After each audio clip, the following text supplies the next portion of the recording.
What's up, everybody? Welcome back to the Matt Report. As always, I'm your host, Matt, and today we're talking to the one and only Sarah Dunn. I've been seeing her around the WordPress community for a while now, and I'm just more recently attracted to some of the work that she's been doing on YouTube and how she's sort of pivoting her business, telling that story, journaling it, using it as marketing, content marketing, but not really as a strategy. It's really something that she's just putting out there to hopefully attract people at a passive level. And I think that's something that I've been doing for years, stuff that I know that a lot of folks have been doing for years. But I do challenge her and myself and everybody else to do that, to really start to think about the common thread that really ties your content together. What is your purpose, your passion? What is that sort of call to action, to use a more technical term, that people should really be following and subscribing to your content? We talk about that. We talk a whole heck of a lot of stuff in this episode. It's a freelancer pivoting to a more focused product and service. It's a great one. Can't thank Sarah enough for doing the show.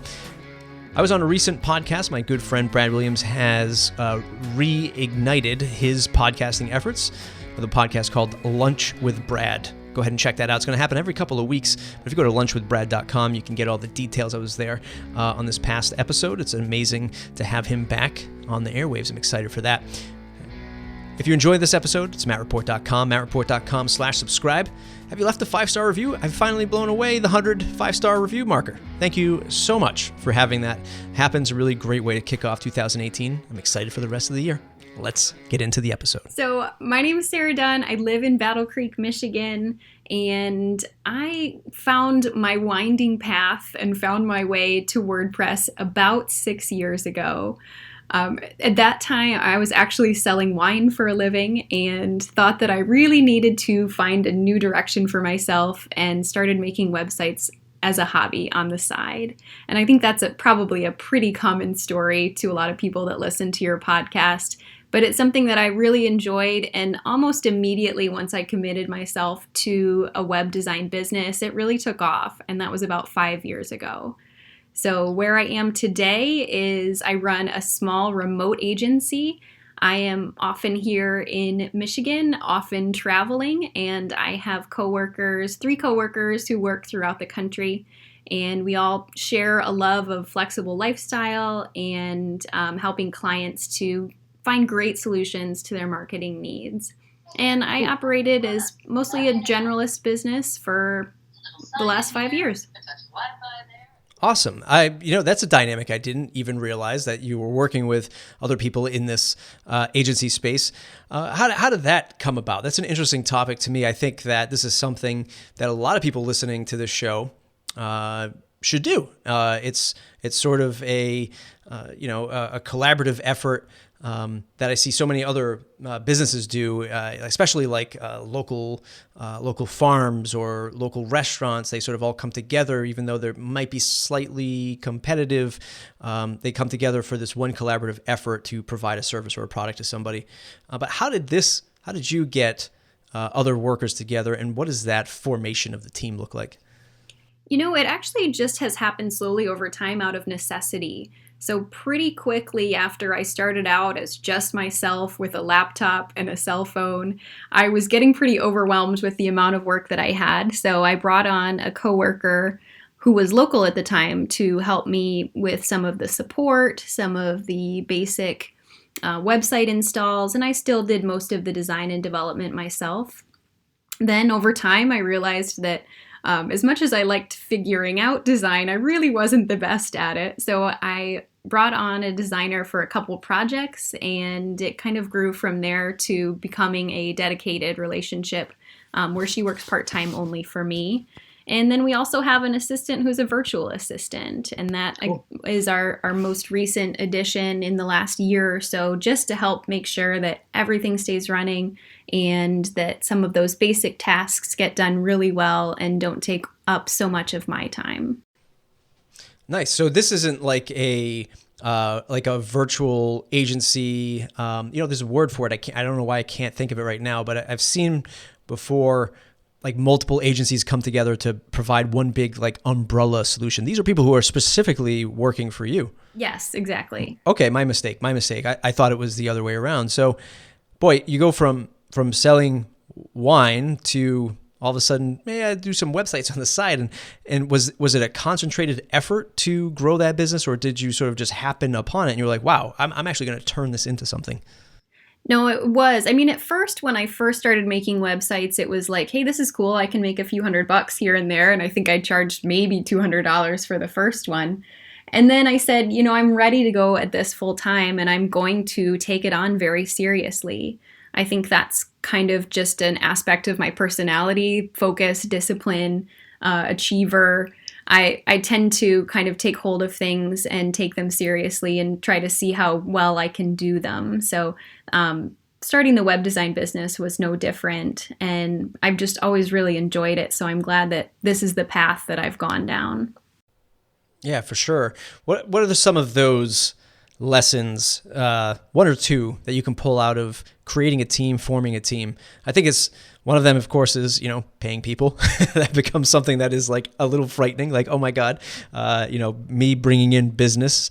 A lot of folks are sort of relying on me to bring in business, and, they're all at their individual tasks and priorities and whatnot. But what are those big lessons that you learn working together with people, hiring people, vetting people, and just sort of getting along on the day-to-day? I think one of the biggest lessons that someone told me way back when was, when you're bringing on someone, especially as a remote contractor or someone that you want to give a try, is to give them some sort of test project.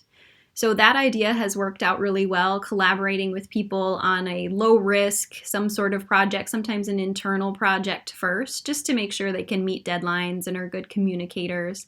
I think that was one of the best lessons that someone else shared with me, and I've been really glad to use that.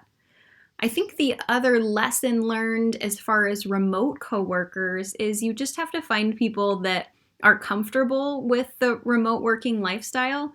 I tried at one point to bring on some people that had never worked remotely before, and we found out it wasn't a great fit for their personalities. They really preferred more in-person contact and wanted to go out after work for drinks with someone, and that's just not what happens when you work on your own at home or on the road. So you just have to make sure that you're bringing on people to the team that can work within the way the company works.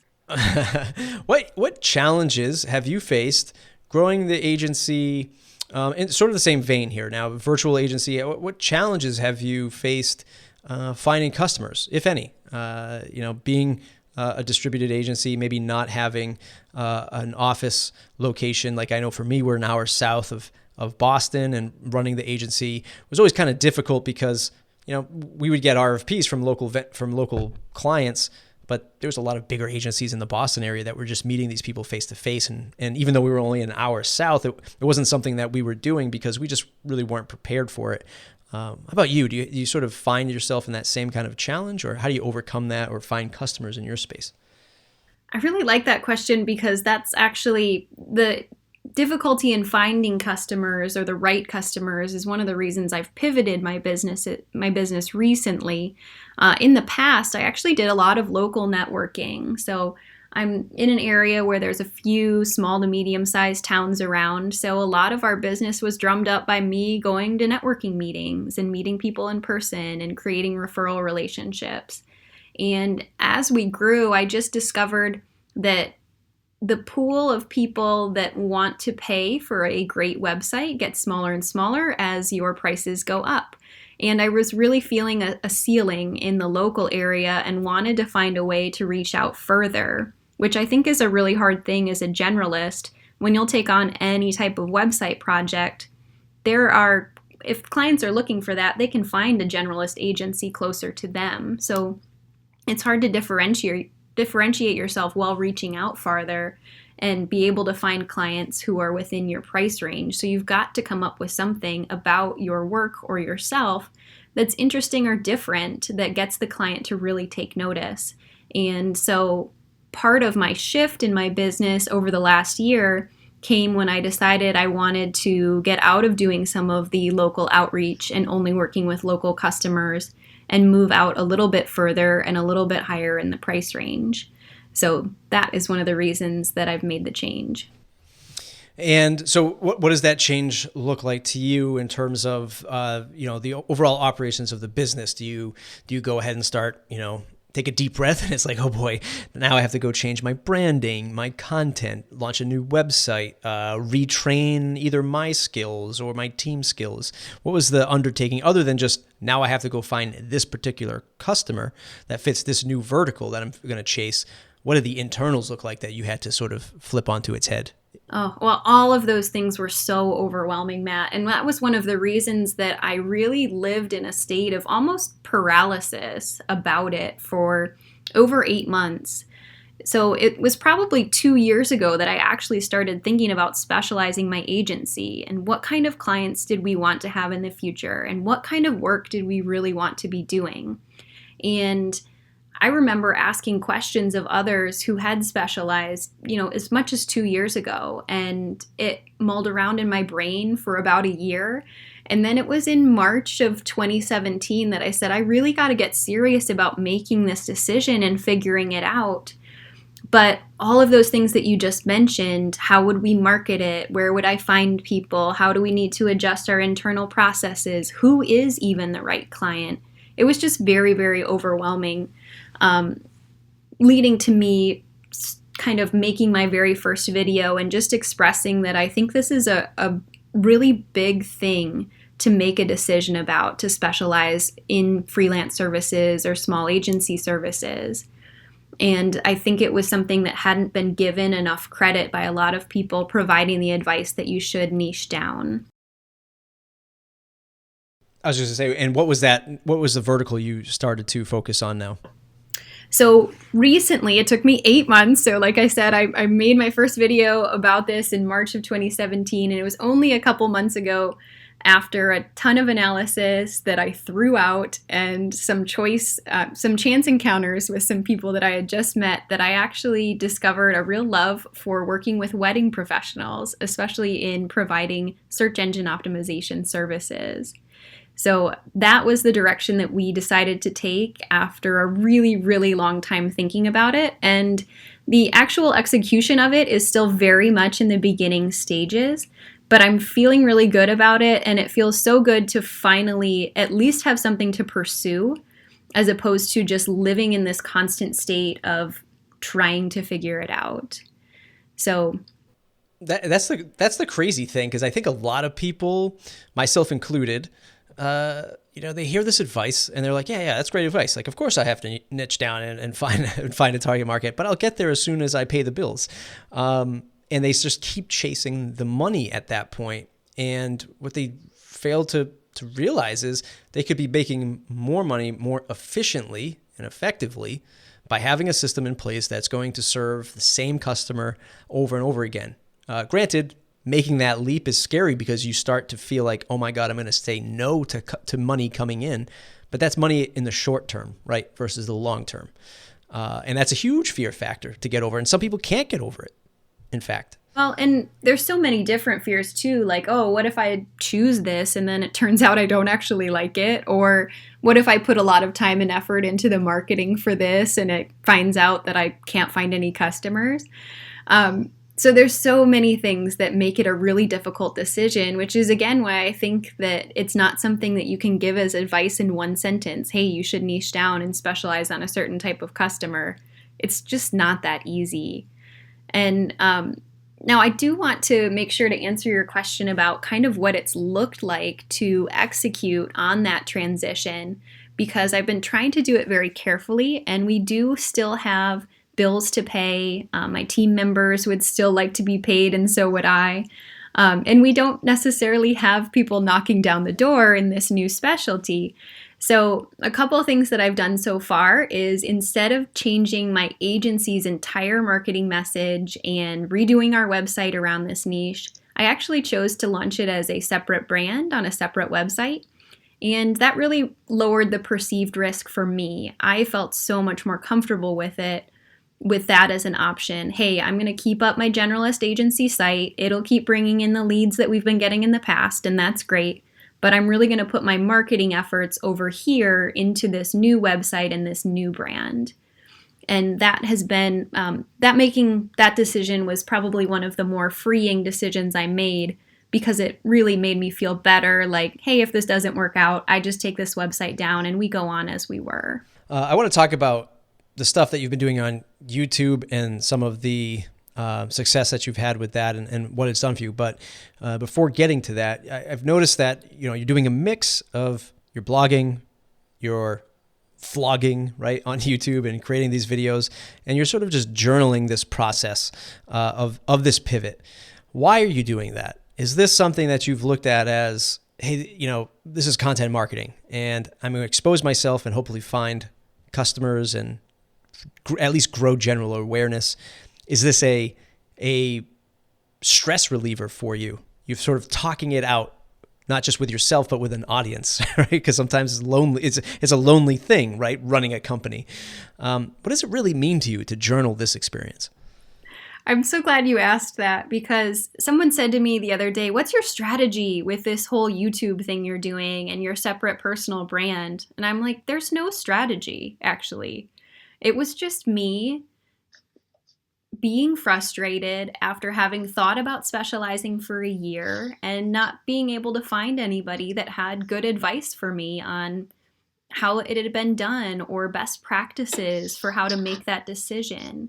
So I sat down in front of my camera and I just created a video that said, this is how I feel. And I don't know if anyone else feels that way, but if you do, I just want you to know that this is a decision I'm struggling with too. And I'm also really tired of feeling plain vanilla and having really boring blog posts and trying to market to customers who are also considering 5 other agencies that look just like mine. And it was just an honest video that came from the heart, and I recorded it in mid-March last year, and I held on to it for over a month. So if you look at the posting date of my first video, it's sometime in late April. I was kind of just planning to let it totally die and live on in history forever and no one ever to see it. But my husband actually really encouraged me to continue to share. And I'm really thankful for him pushing me to get out there, put myself out there, post the video. And I just decided I was going to keep doing it. And for the first few videos, I don't think anyone was watching. And then I got that first email that said, oh my gosh, I can't believe someone is sharing this. I totally feel the same way. You're saying everything that I've been thinking about, and thank you for putting it out there. And that's really all it took for me to keep sharing. And I continue to have no strategy with it. I'm totally every week just making a video and writing a blog post about where I am or something I discovered or something I'm trying. And I want there to be someone on the internet that just doesn't pretend to have all the answers. It's just like, hey, I'm struggling with this, or I suck at this, and here's what I'm trying to do to figure it out. And hopefully in the future, it'll end in a success story, and someone will be able to look back and say, wow, it turns out that was actually really hard for her and didn't happen overnight. And I think that will be a great lesson to share, and hopefully that's the way it turns out. I'm going to challenge you with that, if I could. And it's something because it's something that I did early on where I was like, you know what? I'm just going to put this stuff out there, right? Like this very podcast. Like when I started it 5 years ago, I was like, I'm just going to put this out there, see what happens. And not to say it hasn't brought me like a positive ROI. Like there are things I can measure from doing this podcast that have actually helped the business, right? Either monetarily or just connection wise. But here's the thing that I've never done. And I don't know if I've actually even really talked about this, but I've never had a plan for the Matt Report other than just pushing out content. And sometimes I see what other people are doing with like this concentrated effort to grow an email list, to then push them to a product, to then push them to a community page, and then recycle that same formula into another product. And I've, honestly been jealous for some people who've had the mindset and the wherewithal to do that. And sometimes I feel like I've missed the boat with what I can do with my audience. And if I were to start it over again, I would say, yeah, have some kind of like lead gen thing. And not necessarily to make money, but just to have like this common thread of why people should tune into me, right? I feel like I don't do that well. And I would challenge you to maybe to think about that common thread, because sometimes I think, my God, I don't speak to my customer through this podcast, and I feel like I have too wide of an audience to really get specific on things. And I'm trying to focus down on that. So sometimes that keeps me up at night. I don't know about you, but that's sort of my own way of saying, like, let's try to do something a little bit more of a concentrated effort to find the right audience. But maybe it doesn't matter. I think that the right audience so far has been attracted to it naturally, and I'm not trying to put down the efforts of anybody that starts with a particular strategy and is like, this is who I'm talking to. But I'm just trying to share from a really honest place, and a lot of people have found it and really resonated with it. I don't really know what I want to do with it, but I do know that it has benefited me in so many ways. So many new connections within the WordPress community. Ended up starting a Slack channel where I connect with a lot of new people that have watched some of the videos and want to stay connected. So it definitely has been good, but I also don't particularly have this big launch strategy for it. And I don't want to say anything negative, but I just want it to be more genuine than that. I'm not trying to talk to a buyer persona. I'm just trying to talk to people and anybody who finds it interesting. And if some way down the line I find a way to benefit them and I have something to sell, then I'll do it. And if not, then I'll take it from there. But so far, it has been fairly focused on the niching, and the people that are interested in that have definitely latched on.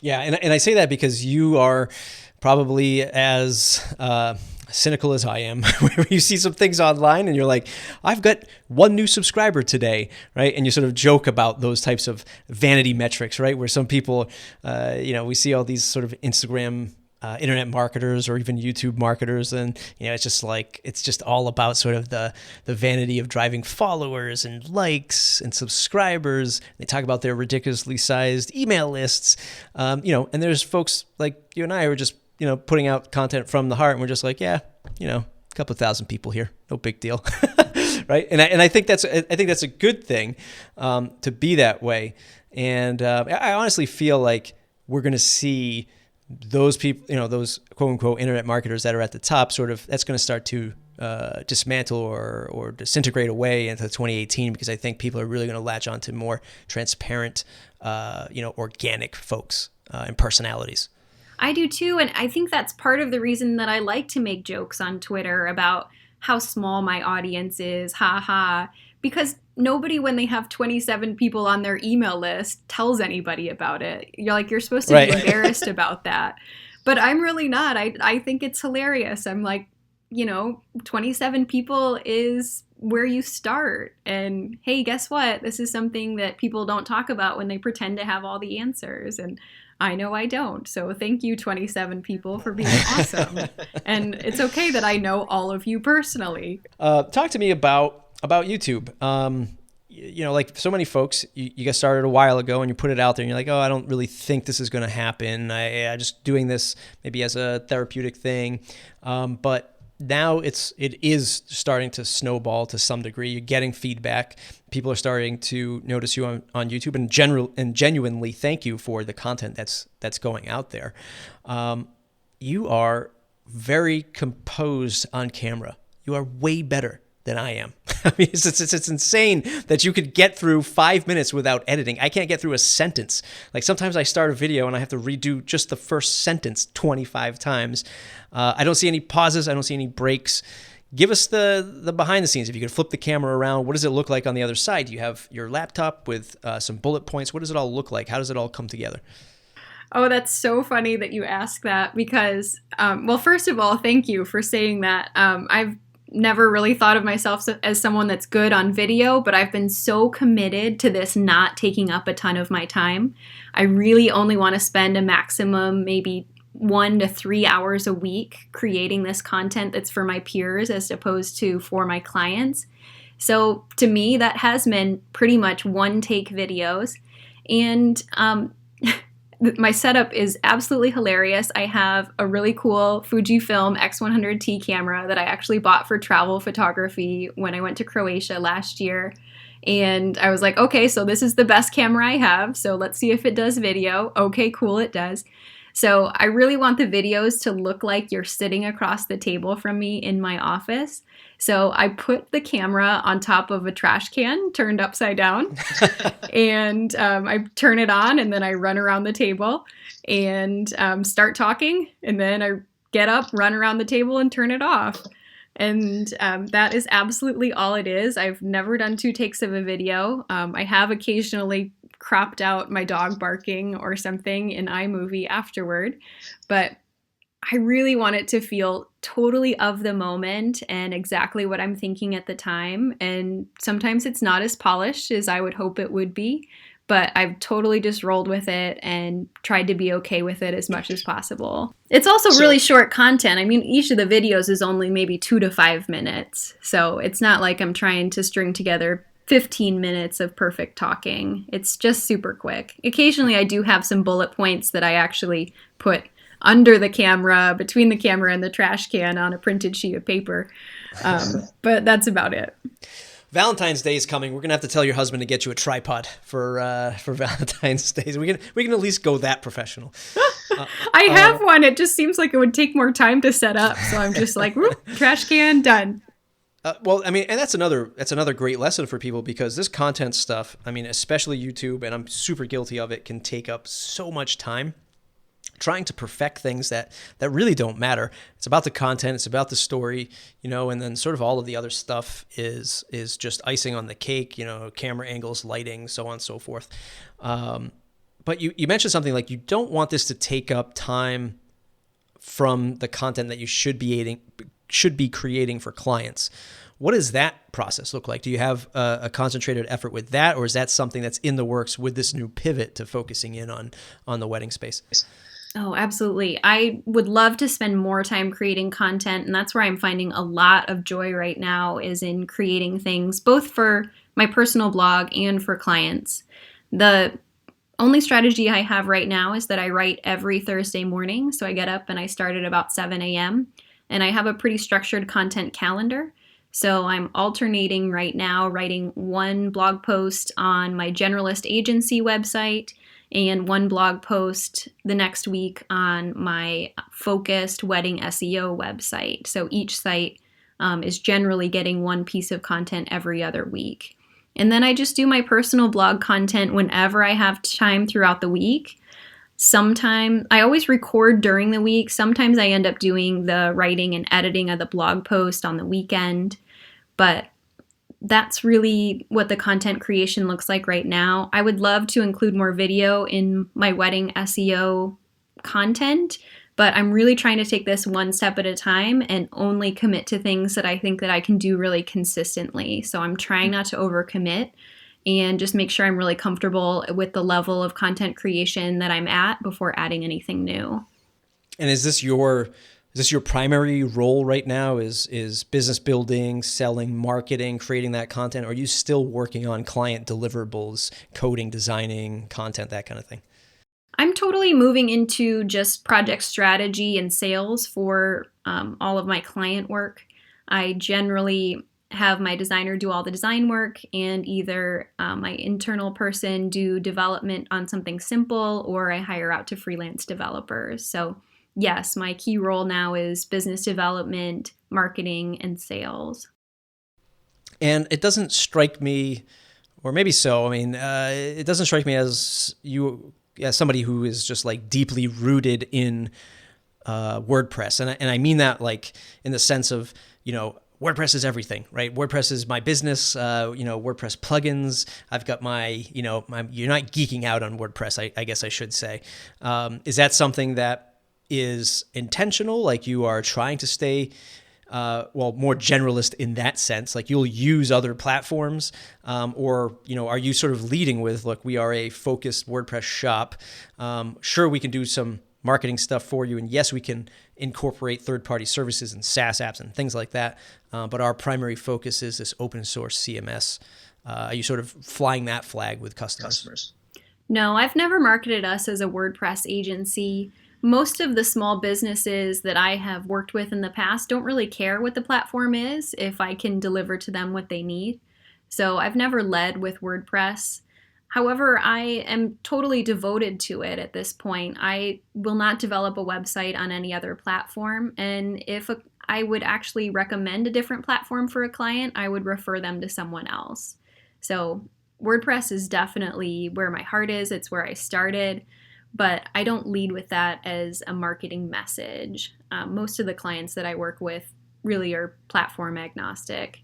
And I've continued to move more and more into SEO. So that isn't a specific platform requirement, though I do prefer to do SEO on WordPress sites.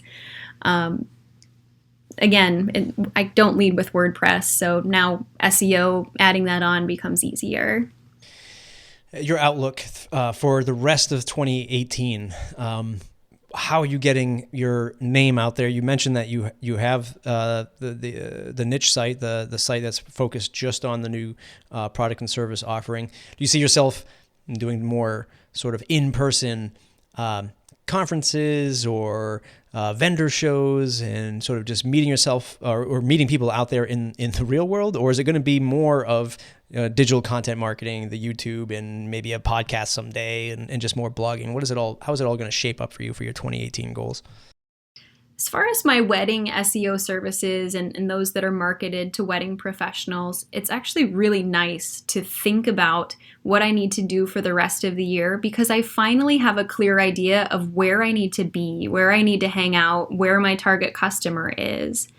When I was a generalist, it was like, I need more clients and I have no idea where to go. I guess I'll go to another networking event and hope that works out.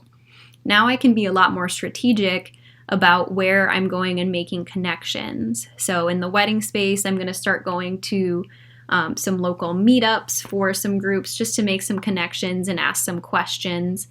And I'm also going to continue to publish content bi-weekly and work on the website's search engine optimization. So I know that I can accomplish some things there very quickly.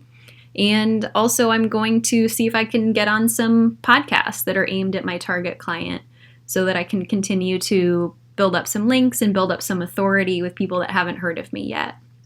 But the good news is I have a whole list of ideas for where I can go and connect with my potential client and my ideal client. So that's really a freeing feeling, and I'm looking forward to it.